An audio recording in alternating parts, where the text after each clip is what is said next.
Hello guys, welcome back to our channel. 20 October 2019 Karnataka के एक छोटे से गांव में एक चर्च के सिमेट्री में आज भारी भीड़ जमा थी, क्योंकि पुलिस फोर्स, मेडिकल टीम और मीडिया के मौजूदगी में वहां कब्रों की खुदाई चल रही थी। एक या दो नहीं बल्कि 4 कब्रों की। ये सभी 4 कब्रें गांव के रिस्पेक्टेड और हाईली एजुकेटेड मैथ्यू फैमिली से थी। ये सभी डेथ्स 2001 से 2017 के बीच हुई थी। कब्रों का खोदा जाना वहां के धार्मिक आस्था के बिल्कुल अपोजिट था, इसलिए वहां काफी अफरा तफरी का माहौल था। लेकिन इसकी शुरुआत उन्हीं के घर के एक मेंबर की रिक्वेस्ट पर हुई थी, जिनके अकॉर्डिंग ये सभी डेथ्स नेचुरल नहीं बल्कि एक प्री प्लान मर्डर्स थे, क्योंकि उनमें से एक फैमिली मेंबर आकाश के ऑटोप्सी रिपोर्ट में साइनाइड पॉइजन ट्रेस हुआ था। सरप्राइजिंगली इसी घर की बहू और आकाश की वाइफ को अरेस्ट कर लिया गया था, जो एक नामचीन कॉलेज में प्रोफेसर और एक बच्चे की मां थी। एक रेप्यूटेड कॉलेज की प्रोफेसर, हाईली एजुकेटेड फैमिली की बहू और एक रिस्पेक्टेड सोसाइटी की महिला की ऐसे मामले में हुई गिरफ्तारी ने पूरे देश को हिला दिया था। बट क्या सच में इन 15 साल में हुई इन सभी डेथ्स में निशा का ही हाथ था? और था तो ये केस इतना लेट क्यों दर्ज हुआ कि कब्रों को खुदवाने की नौबत तक आ गई? इस केस को एंड तक देखिएगा, इसमें हमें कई लूपहोल्स मिले जिसे कहीं पे कवर नहीं किया गया। Welcome to the show and you are watching the case of Nisha Mathew. Karnataka के मैथ्यू फैमिली में सुप्रिया मैथ्यू, जो एक स्कूल टीचर, और उनके हस्बैंड डेविड मैथ्यू, जो एक एजुकेशन डिपार्टमेंट में थे। इनके 3 बच्चे थे। सबसे बड़ा बेटा आकाश, अक्षय और एक बेटी रोजी। ये फैमिली में करियर और एजुकेशन को बहुत इम्पोर्टेंस दी जाती थी। सबसे बड़ा बेटा आकाश, जो पेरेंट्स के साथ कर्नाटका में ही रहता था, निशा से अपने अंकल थॉमस के पार्टी में मिला था। आकाश और निशा के बीच अफेयर शुरू हो गया। निशा फैमिली बिजनेस बैकग्राउंड से थी, इसलिए दोनों में काफ़ी डिफरेंस था। देखने जाए तो निशा और आकाश एक दूसरे के दूर के रिलेटिव लगते थे, इसलिए आकाश के पिता को ये रिश्ता मंजूर नहीं था। पर आकाश निशा के लिए काफ़ी सीरियस था, तो उसने घर पे बताया कि निशा काफ़ी पढ़ी लिखी है और उसने पोस्ट ग्रेजुएशन भी किया है। फाइनली आकाश के घर वाले मान गए और 1998 में आकाश और निशा की शादी हो गई। शादी के बाद निशा ने सबके दिल में धीरे धीरे जगह बना ली। सब कोई उसे पसंद करता था। वो काफ़ी रिलीजियस थी, रोज़ चर्च जाती थी और सोशल वर्क में भी एक्टिव थी। अड़ोस पड़ोस में भी हर कोई उसकी तारीफ करता था। सिंस वो पढ़ी लिखी थी, उसकी सास सुप्रिया ने उसे जॉब करने के लिए प्रेशर डाला। बट निशा को घर पे रहकर घर संभालना ज़्यादा पसंद था। सास का बार बार जॉब के लिए प्रेशर डालना उसे पसंद नहीं था। इसी वजह से घर में कलेश शुरू हो गया था। साल 2003 घर में सभी कोई इकट्ठा थे। तभी आकाश की बहन रोजी जोर से चिल्लाई, माँ गिर गई है। सभी लोग भागकर कमरे में पहुंचे। सुप्रिया का चेहरा लाल पड़ गया था, बॉडी हिलने लगी थी मानो दम घुट रहा हो। सभी लोग उनको लेके हॉस्पिटल भागे, लेकिन हॉस्पिटल में 2 मिनट के अंदर उनकी डेथ हो गई। सुप्रिया को ओल्ड एज रिलेटेड और भी हेल्थ इश्यूज थे, इसलिए डॉक्टर ने हेरिडिटरी स्ट्रोक को कॉज ऑफ डेथ बताया। पूरा परिवार शॉक था और गांव सदमे में। एज पर रोजी, सुप्रिया के डेथ के बाद निशा में काफ़ी बदलाव आ गया था, मगर घर की सारी जिम्मेदारी निशा ने सुप्रिया जैसे ही संभाल ली थी। लेकिन वही निशा को समाज ने आगाया था, उसे अगर सुप्रिया जैसे समाज में इज्जत चाहिए तो उसे भी टीचर की जॉब करनी पड़ेगी। एक दिन निशा ने अपने फादर इन लॉ को बताया कि उसकी जॉब एक नामचीन कॉलेज में एज अ प्रोफेसर लग गई है। देखते ही देखते निशा की इज्जत और बढ़ गई थी। मगर इसी कॉलेज का एक स्टूडेंट जो गांव में रहता था, उसका घर पे आना जाना बढ़ गया था। लेकिन ये सब निशा के साथ बढ़ती नज़दीकियां देख के फादर इन लॉ काफ़ी नाराज़ थे। उन्होंने निशा को उससे मिलने के लिए मना भी किया, फिर भी निशा उसे चोरी छुपे मिला करती थी। साल 2008। डेविड एनर्जी के लिए एक कैप्सूल खाते थे। उस शाम भी निशा ने उन्हें वो कैप्सूल दी, जिसे खाते ही उन्हें घबराहट और बेचैनी होने लगी। वो बाथरूम में गिर गए। निशा ने पड़ोसियों के हेल्प से डेविड को हॉस्पिटल में पहुंचाया, लेकिन हॉस्पिटल पहुंचते ही थोड़ी देर में डेविड की मौत हो गई। डॉक्टर ने इसे भी हार्ट अटैक बताया, जिस वजह से किसी ने भी ऑटोप्सी की डिमांड नहीं की।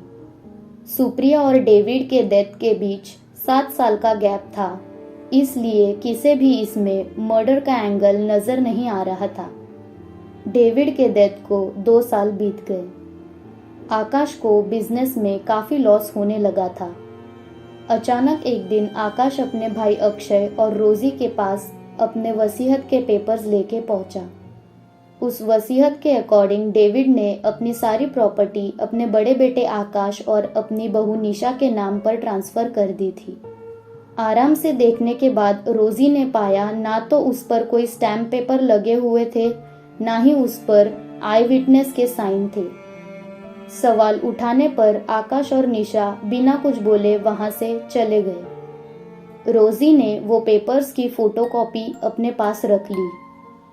एक दिन अक्षय का कॉल निशा को जाता है, तब वो बताती है वो भाई से यानी आकाश से डिवोर्स लेना चाहती है।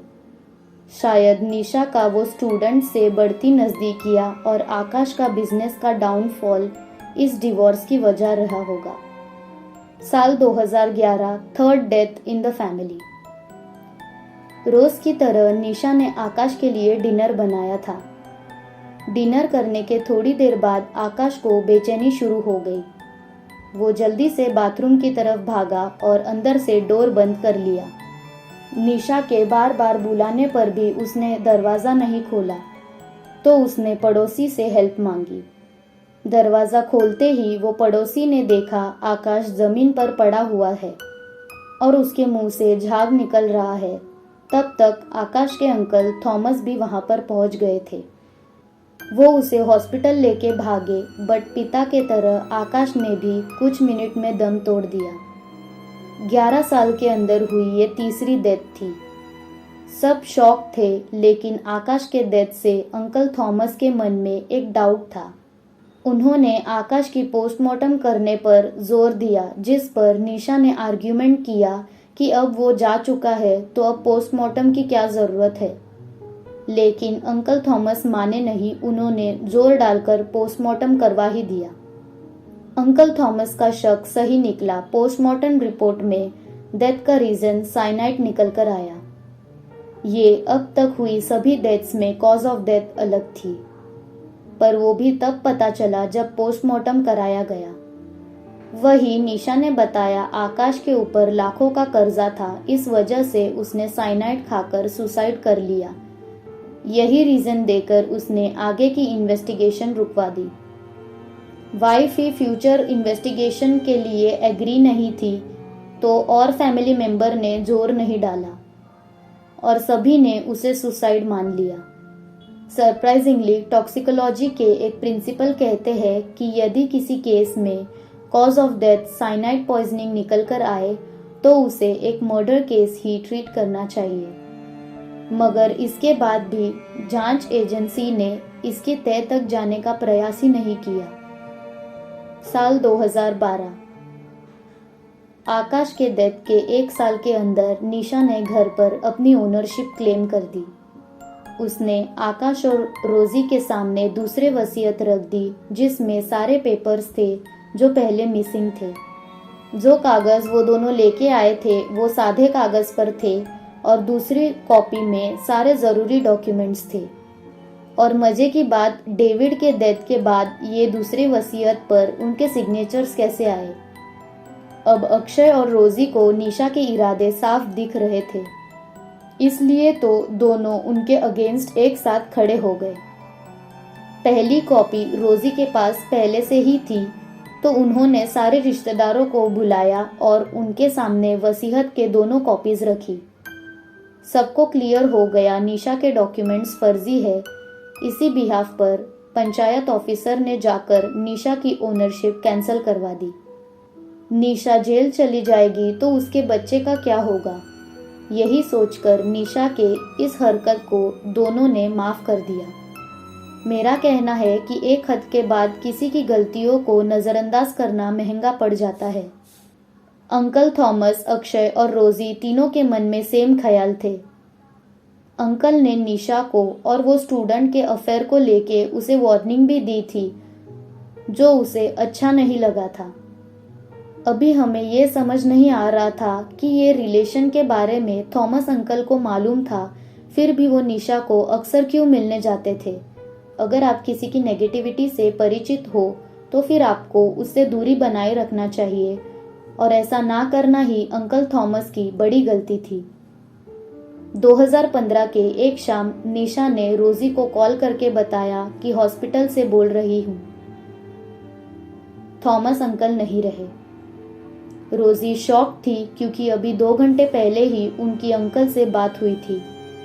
ये तीनों डेथ की तरह थॉमस अंकल के डेथ का कारण भी हार्ट अटैक आया था। ये सबसे एक खबर निकल के आई थी कि निशा ही वो लास्ट पर्सन थी जो थॉमस अंकल से मिलने उनके घर गई थी। उस वक्त वो अपने घर पे अकेले थे, और तो और निशा ने ही सबको कॉल करके अंकल की डेथ की खबर दी थी। हैरानी की बात यह है कि किसी भी फैमिली मेंबर ने पोस्टमार्टम की डिमांड नहीं की, जबकि पिछले मौत के रिपोर्ट में लिखा था आकाश की डेथ साइनाइड से हुई है। 2016 निशा और वो स्टूडेंट टिम का सीक्रेट अफेयर सबके सामने आ रहा था। निशा वो स्टूडेंट टिम के घर पे एक पार्टी में गई थी और टिम की माँ अचानक बीमार पड़ जाती है। जैसे उनकी सांस फूलने लगी, सबको लगा कि खाना अटक गया है। सब लोग हॉस्पिटल भागे, जहां उन्हें वेंटिलेटर पे रखा गया। अनफॉर्चुनेटली टिम की माँ ने दम तोड़ दिया। सबकी नज़र में ये एक एक्सीडेंट था। इस केस में भी किसी ने पोस्टमार्टम करने का अपील नहीं किया। अपने माँ के गुजरने से टिम काफ़ी डिप्रेस था। इसी दौरान निशा के काफ़ी करीब आ गया, मगर उसके माँ के फ्यूनरल में रोजी ने एक अलग चीज़ नोटिस की। उसने नोटिस किया कि निशा काफ़ी खुश लग रही थी। सारे अरेंजमेंट्स भी निशा ने ही की थी। रोजी को कहीं ना कहीं लग रहा था कि ये सारी डेथ की वजह कहीं निशा तो नहीं, मगर ये एक बड़ा क्लेम था। टिम के माँ की डेथ को 1 साल ही हुआ था और टिम और निशा ने शादी कर ली। इस घटना ने रोजी का शक यकीन में बदल गया। रोजी ने अक्षय से आकाश की पोस्टमार्टम रिपोर्ट मंगवाई और यहाँ से सच की परत खुलनी शुरू हुई। रोजी ने नोटिस किया कि आकाश के रात के खाने का टाइम 11:15 था और साइनाइड एक ऐसा पॉइजन है जो बॉडी में जाते ही तुरंत असर करना चालू कर देता है, और एज पर रिपोर्ट्स आकाश के पेट में खाना पचा ही नहीं था, वही जो निशा ने आकाश को डिनर में खिलाया था। यानी जहर रात के खाने में से गया था। पर उस दिन निशा ने रोजी को बताया था कि आकाश ने सिर्फ दोपहर में खाना खाया था और डिनर तो किया ही नहीं था, और इससे क्लियर था निशा ने झूठ बोला था और उसी ने आकाश को डिनर में जहर मिलाकर दिया था। रोजी एक पुलिस ऑफिसर से मिली और उन्हें अपने सारे डाउट्स, थियरी और स्पेक्यूलेशंस बताए। इस केस में अब बड़ा खुलासा होने वाला था, पर अब तक जो सबको मर्डर लग रहा था वैसे नहीं था। पुलिस ने 5 जन की एक टीम बनाई और सबसे पहले वो कॉलेज गए, जहां जाकर पता चला कि वहां निशा नाम का कोई नहीं था। जैसे जैसे इन्वेस्टिगेशन आगे बढ़ती गई, उन्हें पता चला निशा तो बस एक 12th पास थी और उसके बाकी सारे सर्टिफिकेट्स और मार्कशीट्स फेक थे। खुद को फंसता देख निशा ने रोजी को धमकाया भी। पर कहते हैं ना, पाप का घड़ा कभी ना कभी भरता ही है। पुलिस को सारे ग्रेव्स खोलने और उनकी जांच करने की परमिशन मिल गई। पर अभी भी दो चैलेंजेस सामने थे। रोजी और आकाश के अगेंस्ट पूरा परिवार खड़ा हो गया था। सभी ने उसे रोकने के लिए इन दोनों पर काफी प्रेशर डाला, यहाँ तक कि उन्हें जान से मारने की धमकी भी दी, क्योंकि उनके रिलीजन में ग्रेव्स को खोदना काफी ऑफेंसिव था। पर अब दोनों पीछे नहीं हटने वाले थे। दूसरा चैलेंज ये था कि ग्रेव्स काफी पुराने हो गए थे। उस वजह से ये पक्का नहीं था कि साइनाइड के ट्रेसेस मिलेंगे या नहीं, क्योंकि 90 मिलीग्राम साइनाइड काफ़ी होता है किसी की जान लेने के लिए। और फाइनली रिपोर्ट्स बाहर आई। दो बॉडीज में साइनाइड पॉइजनिंग नेगेटिव थी, बट आकाश और टिम के मां के बॉडी में साइनाइड पाया गया। साल 2019। फाइनली निशा को अरेस्ट करने जब पुलिस घर पहुंचे तो उन्होंने काफी अजीब चीज नोटिस की। जहां सब शक निशा पे था, पुलिस को घर में निशा की लाश दिखी। लाश काफी अजीब तरीके से रखी हुई थी। लाश के आजू बाजू नींबू और नारियल रखे हुए थे। जहां सबको इन सब का मर्डर निशा ने किया ऐसा लग रहा था। ये केस ने अचानक एक मोड़ ले ली थी। घर में छानबीन करने के बाद निशा के मोबाइल में टिम के मैसेजेस मिले। ये दोनों पिछले कुछ सालों से तंत्र विद्या कर रहे थे और उसके चलते ये 4 लोगों का बलि चढ़ाया था। टिम लापता था। जीपीएस ट्रेस करने के बाद पुलिस को ये पता चला कि टिम और रोजी दोनों साथ में ही रहते हैं। किसी ने ये सोचा नहीं था। जब सबको ये मर्डर केस लग रहा था और रोजी और अक्षय ने ये केस फिर से चालू करवाया था, अब शक के घेरे में ये दोनों आए थे। जब पुलिस टिम का पता लगाते हुए रोजी के घर पहुंचते हैं तो उन्हें ये दोनों काला जादू करते हुए दिखे। रोजी अपने होशो आवाज में नहीं थी। वो एक पोजेस्ड औरत जैसे बर्ताव कर रही थी। पुलिस ये दोनों को रोकने की कोशिश करने लगी। तब रोजी ने बताया कि मैंने किसी को साइनाइड नहीं दिया। मेरे तंत्र विद्या से उनके बॉडी में अपने आप पॉइजन प्रोड्यूस हो गया। पुलिस ने अब दोनों को अरेस्ट कर लिया। जब से केस 2020 में कोर्ट में पहुंचा, तब ये चीज का खुलासा खुद टिम ने किया। टिम और रोजी एक दशक से एक दूसरे को डेट कर रहे थे, लेकिन सारी प्रॉपर्टी भाभी यानी निशा को मिलते देख अक्षय और रोजी ने ये षड्यंत्र रचा। रोजी देखते ही देखते तंत्र विद्या में घुस गई। दिन रात वो वही करती रहती थी और वो ये विद्या के अधीन ना हो जाए, इसलिए मैंने सबको अनजाने से साइनाइड खिलाने निशा को बोला। निशा उस समय जिसे दवा समझ रही थी वो पॉइजन था।